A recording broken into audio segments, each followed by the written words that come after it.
This kinetic sculpture is called Dyad. It's from 1986. It's a small piece, stands about 13 inches tall, and I was experimenting with two completely independent mechanisms that were mounted on a common rotating base. The spinning wheels are mounted at about a 45-degree angle, and they contribute part of their momentum to making the base rotate. When they both strike and get their push at the same time, the rotating base picks up quite a bit of motion. At other times, it's just a little jerky back and forth like you see right now. Here goes one, and the other is going to go in the next turn.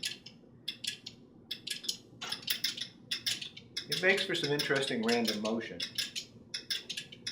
but it's also quite noisy and jerky and not really my favorite kind of piece. But I learned a lot building it and applied it to future work. So that's Dyad.